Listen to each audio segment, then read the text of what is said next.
दक्ष के मन में 50 सवाल खड़े हो जाते हैं। वो सोचता है मैं तो बाहर था, लेकिन हालात तो ऐसे नजर आ रहे हैं कि जैसे सुहागरात बन चुकी है।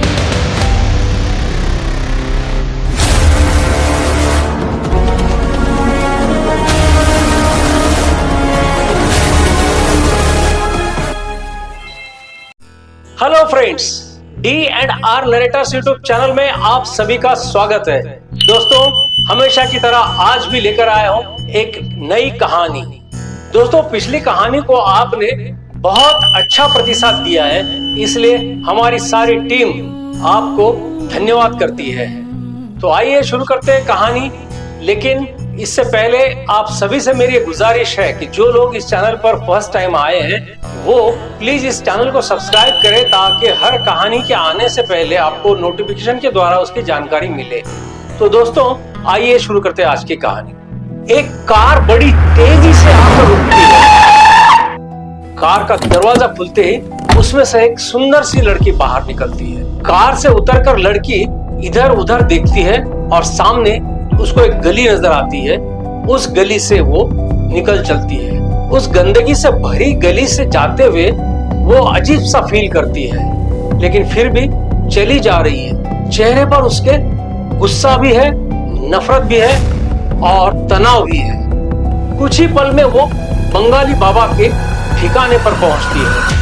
वहां चारों तरफ देखती है तो अजीब से लोग, कोई झूल रहा है, कोई अजीब अजीब सी आवाजें निकाल रहा है और कोई किसी को मार रहा है। बड़ा अजीब सा माहौल वहां उसको नजर आता है। वो सीधा बंगाली बाबा के सामने जाती है और अपनी पर्स से नोटों का बंडल निकालकर उसके सामने रखते हुए कहती है, गिन लो, पूरे 51,000 है।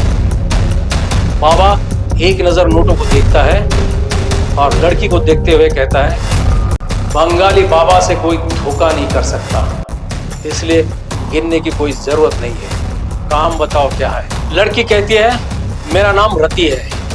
मैंने सुना है कि आपके भेजे हुए जिन नामुमकिन बात को भी मुमकिन करा देते हैं। बाबा कहता है, सही सुना आपने। कब से चल रहा है चक्कर?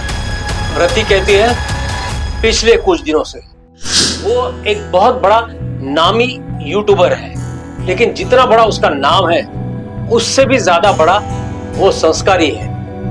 हजारों लड़कियां उसकी दीवानी है, मगर वो अपने माँ बाप की मर्जी से शादी करना चाहता है। मेरी एक फ्रेंड है जिसका नाम है यामिनी। उसका मुझे फोन आता है। वो कहती है, रति तू मुझे कल मिल, तुझे एक सरप्राइज देना है। दूसरे दिन मैं उससे मिली। वो मुझे एक शूटिंग के लोकेशन पर लेके गई। वहां देखकर ऐसा लग रहा था कि किसी बहुत बड़े ब्रांड की एड फिल्म की शूट चल रही है। मैंने यामिनी से कहा, यामिनी ये कौन सा सरप्राइज है? मैं तो इससे बड़े बड़े शूटिंग देख चुकी हूँ। तो यामिनी सामने की तरफ उंगली उठाते हुए मुझे कहती है, वो देख, वो सरप्राइज है। जैसे मैंने उस तरफ देखा, मैं शॉक्ड रह गई। सामने से मेरा फेवरेट यूट्यूबर दक्ष आ रहा था। मैं मन ही मन इतनी खुश हुई, दिल तो कर रहा था कि दौड़कर जाऊं और उसको हक करूं, लेकिन मैंने अपने आप को कंट्रोल किया और थोड़ी ही देर में वो हमारे सामने खड़ा था। मैं इतनी खुश थी कि मन में ख्याली पुलाव पकाने लगी थी। तभी अचानक मेरी फ्रेंड ने मेरा इंट्रोडक्शन करा दिया। दक्ष से कहा, दक्ष ये है मेरी बेस्ट फ्रेंड रति। मैं बहुत खुश हुई। मुझे मेरा सपना पूरा होता हुआ नजर आ रहा था कि तभी अचानक रति ने दक्ष को मुझसे इंट्रोड्यूस किया। रति ये है मिस्टर दक्ष, मेरे फियोंसे। मुझे तो एकदम शॉक लगा, मानो आसमान से मैं जमीन पर गिर गई। बाबा कहता है, मैं समझ गया, लेकिन रति कहती है, पैसे की चिंता मत करना, मैं और दूंगी, लेकिन एनी हाउ यामिनी आउट और रति इन होनी चाहिए। बाबा कहता है, समझ गया, ऐसा जिन्न भेजूंगा कि उसका जीना हराम हो जाएगा और जल्द से जल्द दक्ष तुम्हारी बाहों में होगा। बाबा एक भभूति की पुड़िया उसके हाथ में थमा देता है और कहता है, इसे अपने सहेली के शरीर पर लगा दो। रति खुश होकर वो पुड़िया लेकर वहां से निकल चलती है। अगले दिन रति सुबह सुबह जल्दी रेडी होकर यामिनी के घर पहुंच जाती है। यामिनी के घर वालों से ये कहती है कि शादी का घर है, बहुत सारा काम होता है, इसलिए मैं मदद करने के लिए आई। सब लोग खुश हो जाते हैं। यामिनी के माता पिता कहते हैं, फ्रेंड हो तो ऐसी, लेकिन उनको रति के मंसूबों के बारे में बिल्कुल भी पता नहीं। ये तो काम में मदद करने नहीं बल्कि यामिनी की जिंदगी बर्बाद करने के लिए आई हुई है। दिन भर वो काम के बहाने यामिनी के पास जाकर वो भभूति लगाने की कोशिश करती है, लेकिन हर बार किसी न किसी वजह से वो फेल हो जाती है। शाम के वक्त आखिरकार थक कर वो घर जाने के लिए निकलती है। तभी यामिनी आकर उससे पूछती है, कहाँ जा रही हो? तो वो कहती है कि मैं घर जा रही हूँ, अभी काम तो सब खत्म हुए। यामिनी कहती है, खत्म नहीं हुए, अभी तो हमें शॉपिंग के लिए जाना है, तो रुक, मैं अभी नहा के फ्रेश होके आती हूँ, फिर हम लोग चलते हैं। वो नहाने चली जाती है। इधर रति बैठे बैठे दिमाग में ये सोचती है कि क्यों ना इसको नहलाने के बहाने मैं बाथरूम में जाकर वो भभूति इसको लगा दूं, ताकि जिन अभी से अपना काम करना शुरू कर दे। वो दौड़कर बाथरूम के पास चली जाती है। इधर यामिनी नहाने के लिए अपने कपड़े उतार कर जैसे शॉवर के नीचे जाने लगती है, तभी दरवाजा खटखटाने की आवाज आती है। यामिनी पूछती है, कौन है? तो रति कहती है, अरे मैं हूँ। यामिनी पूछती है, क्या काम है अभी? तो रति कहती है, अरे मैं तुझे नहलाती हूँ, तेरी शादी होने वाली है, तो सिर्फ ऊपर से ही नहीं बल्कि अंदर से भी खूबसूरत दिखना जरूरी है। तो वो कहती है, नहीं, मुझे शर्म आती है, मैं नहा लूंगी। वो जबरदस्ती करती है। आखिर में रति उसको मनाने में कामयाब हो जाती है और अंदर एंटर करती है। अंदर एंटर करते ही बाथरूम का दरवाजा अंदर से बंद कर लेती है और बड़ी खुश हो जाती है और अपने पर्स में रखी भभूति की पुड़िया निकाल कर उसके पीठ पर लगाने जाती है। वैसे ही नीचे रखे हुए साबुन से उसका पैर फिसलता है और वो धड़ाम से गिर पड़ती है और उसके मुंह से जोर से चीख निकलती है। उसकी चीख सुनकर यामिनी की माँ बाथरूम के पास आकर पूछती है, क्या हुआ? ये यामिनी से पहले ही बोल पड़ती है, कुछ नहीं, वो एक छिपकली दिखाई दी थी तो मैं डर गई। यामिनी की माँ कहती है, ठीक है, संभाल के, और चली जाती है। इसी तरह 2 दिन बीतते हैं। काफी कोशिशों के बावजूद भी रति को भभूति लगाने का चांस नहीं मिलता है। रति बौखला जाती है और दूसरे दिन जानबूझकर शादी में ना पहुंचकर विदाई के वक्त पहुंचती है। विदाई के वक्त यामिनी अपने माँ के गले लगकर फूट फूट कर रो रही है। तभी रति वहां पहुंच जाती है। यामिनी रति के गले लगकर रोने लगती है।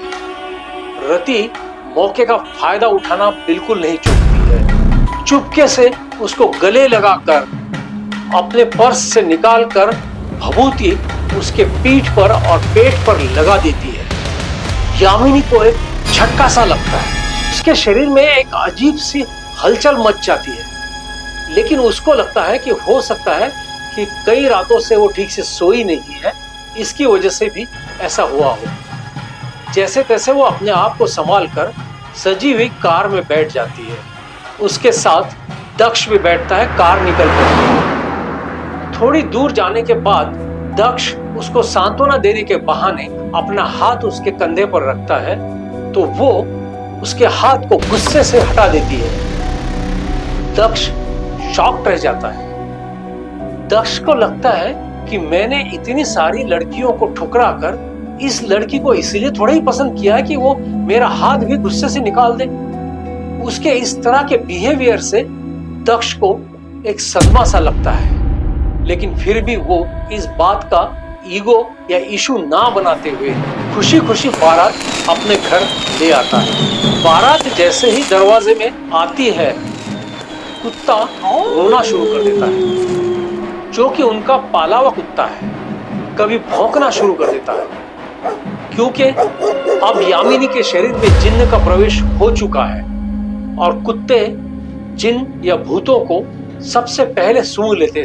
कुछ बुजुर्ग लोग इस चीज को अशुभ समझते हैं। दक्ष पढ़ा लिखा होने के नाते इस चीज को इग्नोर करता है। दक्ष के कुछ फॉरेनर फ्रेंड्स होते हैं जिनको आज ही वापस लौटना बहुत जरूरी होता है, लेकिन वो सब चाहते हैं कि पार्टी करके चले जाए। दक्ष बड़ा खुश होता है और पार्टी के अरेंजमेंट करता है अपने ही घर में। शराब की बोतलें और सारा स्नैक्स सब कुछ लाके टेबल पर रखता है।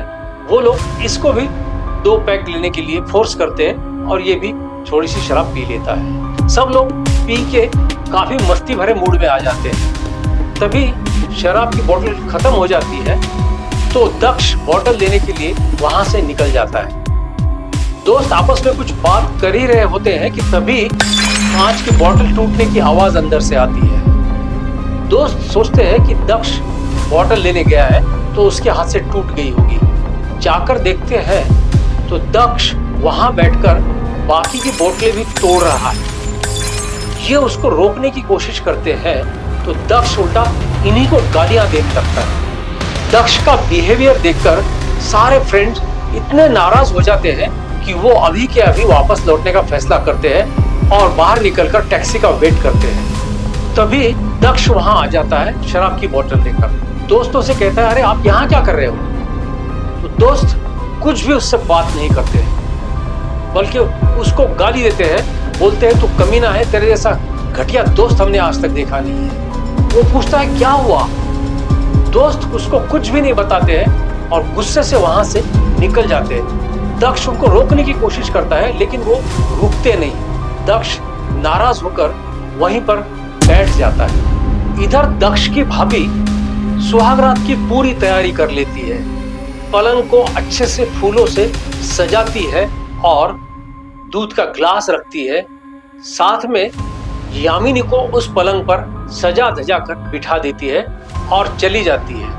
बाहर से दक्ष को हाथ पकड़कर खींचते हुए लाती है और अंदर धकेलकर दरवाजा बाहर से बंद करके चली जाती है। कुछ देर बाद बाहर टहलती हुई दादी को दक्ष शराब के नशे में लड़खड़ाता हुआ घर की तरफ आता नजर आता है। दादी सोचती है कि अभी कुछ देर पहले ही तो दक्ष को उसकी भाभी ने कमरे के अंदर धकेलकर दरवाजा बाहर से बंद कर दिया है, तो ये दक्ष कहां से आ रहा है? उसी समय कुत्ते का रोना भी शुरू हो जाता है। दादी को कुछ दाल में काला नजर आता है। दादी सोचती है कि कुछ ना कुछ अशुभ होने जा रहा है, फिर भी वो कुछ नहीं बोलती है। दक्ष लड़खड़ाता हुआ अपने कमरे की तरफ जाता है, कुंडी बाहर की खोलता है और अंदर प्रवेश करता है। अंदर जाके देखता है, चौंक जाता है और यामिनी को लेटी हुई दिखता है। यामिनी के कपड़े बिखरे पड़े हैं। यामिनी लगभग अर्धनग्न अवस्था में है। दक्ष को लगता है कि जरूर कुछ गड़बड़ हो गई है। वो डर जाता है। दक्ष के मन में 50 सवाल खड़े हो जाते हैं। वो सोचता है मैं तो बाहर था, लेकिन हालात तो ऐसे नजर आ रहे हैं कि जैसे सुहागरात मन चुकी है।